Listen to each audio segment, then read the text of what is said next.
For what is a man profited if he shall gain the whole world and lose his own soul? Or what shall a man give in exchange for his soul, said Jesus in Matthew 16. There are many of you that are selling your soul, your eternal spirit, for a little bit of this world.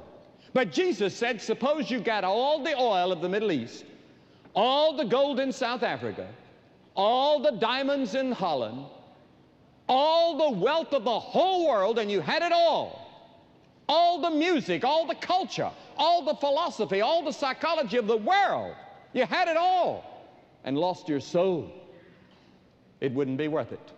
And yet you are losing your soul for just a little bit of it. Now that doesn't mean that you're not to have money. Nowhere in the Bible does God condemn a wealthy man unless he misuses it or unless he got it the wrong way. Then he's condemned.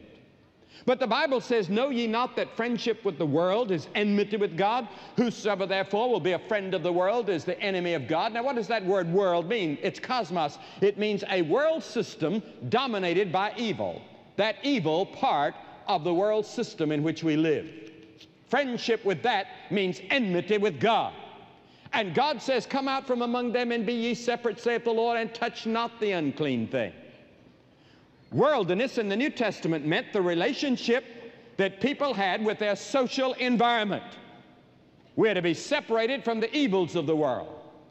Now perhaps you saw those huge pictures on television a few months ago of some 40 whales who for some unknown biological reason beats themselves and died. They left their living environment for one of death and died. And many of you have left the environment of living in the Scriptures and living for God and gone out into the world, and your soul is dead toward God. It's like the lemming in Scandinavia. They band together and for some unknown reason walk down into the ocean and die. You deliberately bring on your own spiritual death.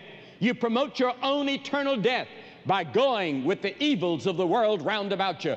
And the world round about you squeezes you into its mold, and it becomes a hindrance to you coming to Jesus Christ, because the Bible says you're going to have to give up the wrong things that are in the world, the lust and the greed and the hate and the prejudice and the materialism part of the world that's wrong. You have to turn from when you come to Christ. And that's the reason it's so hard to follow Christ in the modern day.